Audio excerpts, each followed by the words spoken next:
So we're going to start out today with talking about a number of the changes that have been put in place with the awards process and the new awards plan and the awards category. And with that, I'm going to turn it over to our panelists. And today, for this first session, we're going to talk with Annie Bullock-Yoder. She's with Naval Surface Warfare Center. She's a technology transfer and IP specialist. We also have Whitney Hastings. She's a senior technology transfer manager at the National Institutes of Health, National Cancer Institute. And Lisa Mariani. She's with the CDC and a science marketing specialist. So these colleagues will talk to you about the changes that have taken place, the new awards plan, and the various awards category.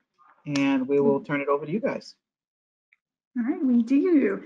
Thank you so much, Claudia. I think I will start us off. Again, my name is Whitney Hastings. I am also the FLC Promote Pillar Chair. So I basically work on all things promote related to FLC. So that means our website, our communications, as well as the awards. So I'm super excited to share with you today some of the changes that we have and a little bit of history, if you will.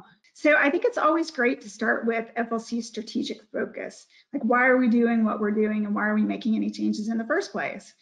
Well, first, it's always good to note that we're here for you and to essentially, when it comes to awards, to actively promote the availability, benefit, and value of your laboratory assets. So we do this in many ways, and awards is just one of many, but we really want to listen to your demand signals and continually evolve the awards program to meet your needs and to make sure that we're promoting the very best through awards and other channels. So what are our current goals? Well, we're really looking at impact. How can we make these awards more prestigious for all winners, their labs, and their agencies? And that's not just the tech transfer folks, but it's the relationship between the tech transfer folks as well as their lab scientists and creating that bond. And one way that we can do that is through recognizing best practices, our top performers. We do this at the national meetings. We hand out these lovely award trophies that you see here on the screen. And we do it in also lots of other ways as well. So we do post things about the awards on our website. We also email the announcements broadly to our entire community. We send out newsletters. I think some of you guys might have remembered the Spotlight Awards Highlight newsletter. We do social media, press releases. National award winners are also prominent at our national meeting, at both the ceremony and through our gamification, especially since we've been doing these things online. And we also have a nice poster presentation venue that they've been able to do. We also highlight them at industry tech events, road shows that we're just now starting to do now that we're becoming a little bit more in person. But we also notify the people that matter to you in your state. So we send out letters of the award winners to your congressional representatives, your governor, and your head of agency. And this year in 2023, we're going to start doing some video promotions where we pick select videos that lend themselves, at least for this trial run, for some videos to highlight these successes in more of a visual format. So those are some of the great perks and benefits of submitting your technology for an award through our awards program. So I just kind of give you a little history as to how far we've come. So the awards program started in 1984. So that's when it started. And there were just a few awardees back then. All in total, we have handed out over 1,200 awards since its inception. The number of submissions and winners has kind of ebbed and flowed, as you can see from our chart here, with 2010 being the largest pool of winners in the national awards history. But on average, you'll see about 33 awardees per year. So what are some of the highlights that we could bring to your attention?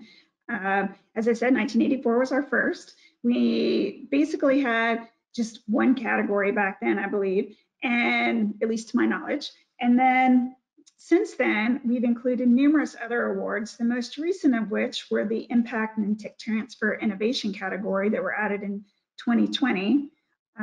We've had awards come and go, such as there used to be a STEM award, and most recently, you guys would probably recognize the COVID distinction as a result of the COVID pandemic and the Federal Laboratory's efforts in combating that. Why change? What are we going to? So we're actually transitioning to what we're calling a unified award program. And the reason we're doing so is that it's strategic.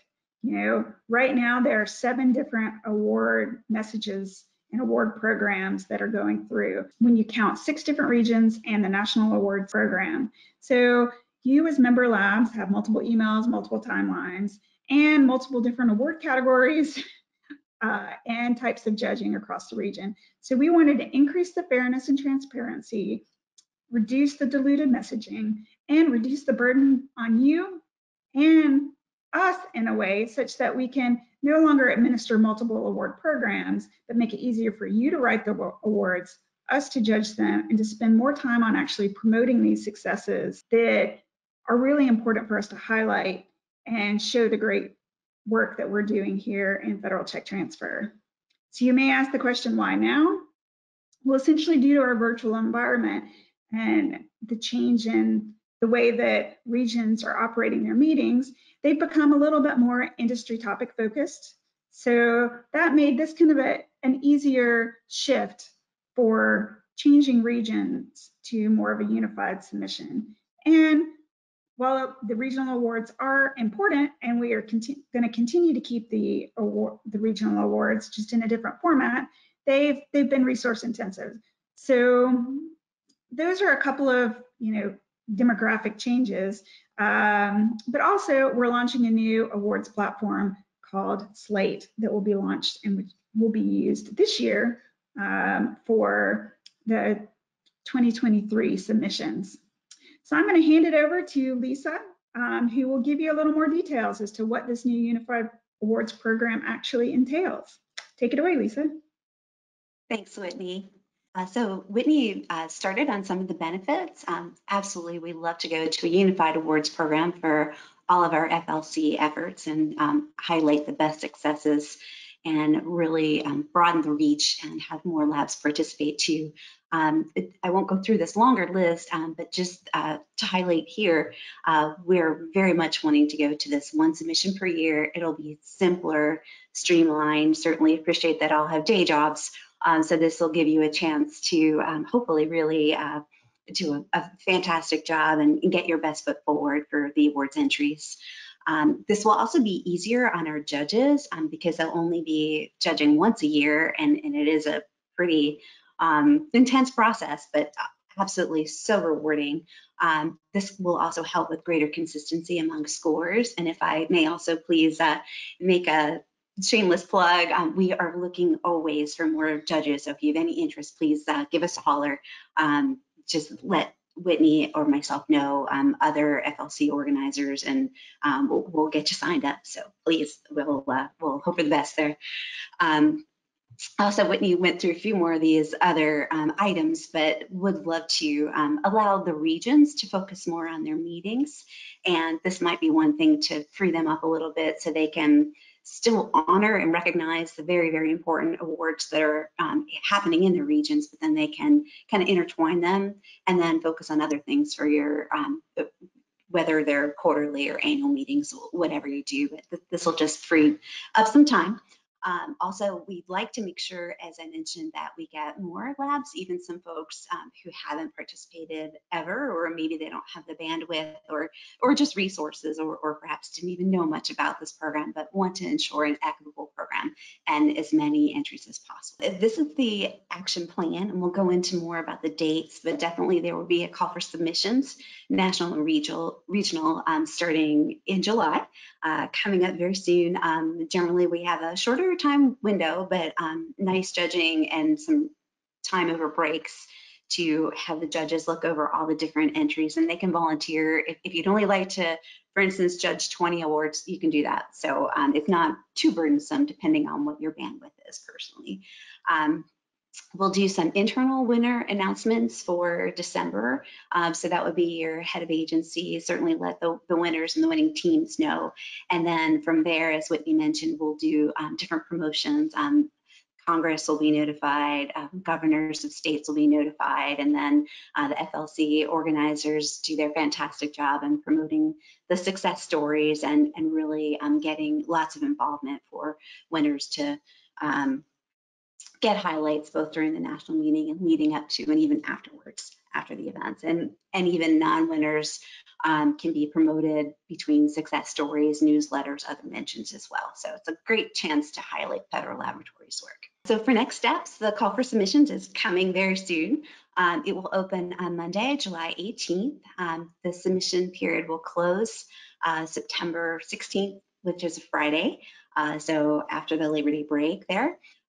We'll have the judging period, as I mentioned, approximately 7 to 8 weeks. You can read all the different things here on the slide, but the regional coordinators will get the top scoring regional submissions back to them in December, and then the deputy region coordinators or regional coordinators can develop their own recognition for industry technology events, lab events, so you can do more with it at that point. So there will be the public announcement in January, and then we'll also debut the Best in Region category for the next national meeting occurring for Cleveland, we hope in person, downtown Hilton. These are the award categories. Whitney mentioned a few. We have them separated out, thanks Whitney, and color-coded, if you will. The blue relates to technology transfer. The brownish color is more for individuals, and then the green color on the right column there is partnerships, definitely at the interagency federal level and state and local development partners. And then we have an other category there in the black font, innovation and new awards opportunities to come in the future, and we're cooking up something for next year, we hope, after we get lots of feedback and get things rolling. So the Best in Region awards, as I mentioned, they'll be selected from the different FLC award categories above, and region coordinators will have some choice in what you'd like to promote. So from here, I would love to please involve either Claudia or Beth, just to speak from the region perspective. These are some different things that the regions will have the opportunity to really work on if you'd like to. I will be the incoming Midwest regional coordinator. I have been the deputy for the past couple of years, as well as involved with the creation of the new awards program, and heavily involved in not only being a past winner of some of the FLC awards, but also a nominator as well as a judge for a few years. So I've been involved with this process for a while. Really excited to see the new process and to talk about this from the regional perspective. We definitely don't want to lose those regional awards, making sure that we're still recognizing those folks in our region that are really the top performers. So this new the new Best in Region is going to be a really exciting opportunity for us. The regions actually get to choose how they recognize our regional best, and those options that some of us have kind of brainstormed, have come up with, might include things like a traditional award ceremony at our regional events. It might include including those award winners in some sort of speaking event at our regional meeting, maybe some kind of in-person presentation of those awards at the labs, as well as time to develop videos and social media and marketing around those award winners. I know for my region, just specifically, I'll speak to the Midwest. Sabra and I have, as well as Whitney, have talked about some of the options for us moving forward into this new cycle. And I think our laboratory, our region right now for our laboratories is going to have a two-pronged approach. The first one is really highlighting those labs that are the best in region. That might include a personal presentation of those awards at the laboratory. Want to engage with the laboratory's leadership, make sure that those programs, those projects that have been selected are really highlighted to the best of our capability to do that. We'd like to bring in those laboratories' corporate communications offices to do things like press releases, those videos that we talked about, as well as just making sure that we're helping them further their mission, if that's highlighting those projects that are successful for them, or engaging with their ecosystems through their leadership, or whatever we need to do. This will allow us to have a more personal one-on-one approach to highlighting those laboratories and their successes. And then the second part of that would actually be recognition at our regional meetings. We still want to make sure that we're sharing in our region's successes. We want to celebrate with you. So that will probably include some component to like an awards lunch like we might have had in the past, but it might also include special sessions such as a speaking opportunity or a panel session. Which would allow us not only to learn from you and your success, but also for you to share with us what those new best practices are. So we might be able to take those back, implement those in our labs. So that's kind of what we're considering as our two-pronged approach here in the Midwest. But since this is so new, definitely there's some room for feedback and growth in the future. New ideas, new things we might be able to do as we move forward with this and as we continue to grow this best in region approach. So I did have one question from a regional perspective.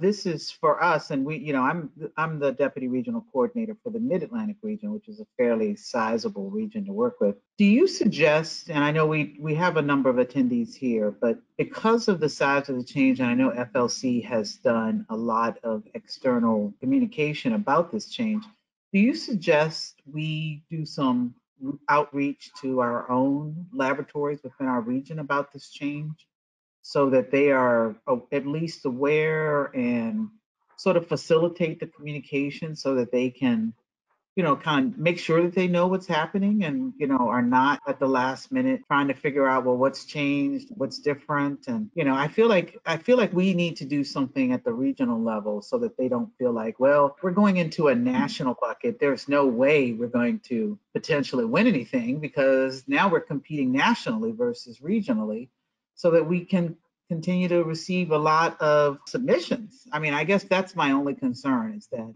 once the word gets out that this is now national, everybody will be concerned that there's no opportunity to really be successful in submitting for it because they're now on a scale of like the Olympics as opposed to a smaller regional Olympics. They're now on the world sort of series trying to compete for the awards. What do you guys think about that? So I can take that first one.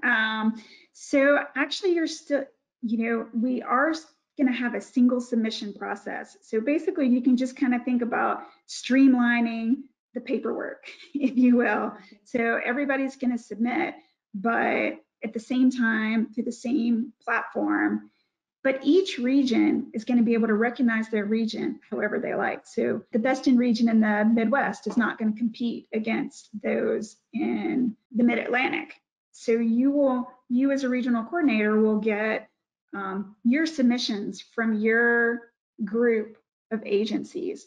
They're just going to already be reviewed. You'll still get your same group of submissions. And one of the huge benefits I see for this is that you're gonna know what's happening in your region probably 6 months before you normally would have before your regional meeting. Because usually you guys find out who the regional winners are maybe a couple of weeks before the regional meeting. Now you're gonna know, hey, AI is hot in my area, or I don't know, biotech is totally my space because I've gotten all these submissions that relate to biotech. So I think that's a huge plus. But on your first question, should you be communicating to your regions? Absolutely. The more communication we get out there, the better. We've contacted the agency reps already and previewed this for the last couple of months that this was coming. We're having this webinar, and we're also planning on sending some marketing emails as well. But yes, please share the good word, as they say. So what are some of the other resources that are out there for folks who might have questions? Is it located on the FLC webpage, or is there an FAQ somewhere? There is. As of the national meeting date, they did launch a webpage with information on the new Unified Award Program. And Claudia, if I may also add, and that's a great question and would love to please help communicate the changes. We're also going to be fine tuning the award criteria as well, just making the directions a little more self-explanatory, helping to provide more thorough instruction, so everyone will have the best shot as possible at submitting a winning award entry. So yes, if you could also please communicate those changes, and we'll have them available as well publicly too. So we'll make sure that those go up on FLC's website. And what about judges? Will judges be national judges who are familiar with all the activities, or will you still be sort of selecting judges who are comfortable with the particular award submission? How will judges be selected? Generally speaking, it's an open call. We'll take as many judges as possible. That helps make our statistics and the numbers fair and strong. So we'll be calling from both previous regional judges as well as previous national judges and all new judges. And as Lisa had mentioned earlier, if you volunteer to be a judge, it's a great rewarding experience. You get to know what's successful in federal tech transfer, and you can judge as much or as little as you want. We essentially just kind of subdivide based on the needs, how many submissions we get. And we do carefully look at the statistics to make sure that everybody's getting a fair score on their nomination. I hope that answers the question. And judges can also, you can volunteer if there's a certain category that you're more comfortable with, particularly if it's your first year of judging. If you really know excellence in technology transfer, for instance, you can volunteer for that category and maybe just learn more about other partnerships, for instance, other award categories down the road, but at least put your first toe in the water, if you will, and take on something you're very comfortable with. So we have about 3 minutes left. Do you guys want to sort of wrap up and summarize and takeaways? Because I want to make sure that the key points, the group takes, has the key points as to what's happening here.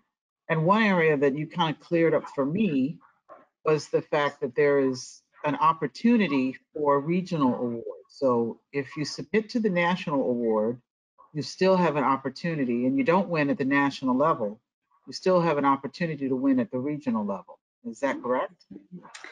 That is correct. Yes. Yes. Yeah.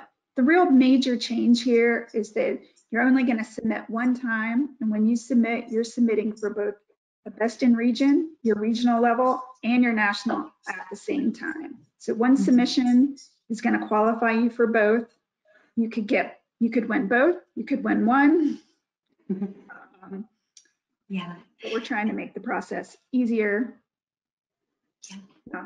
I'll let Lisa add a few.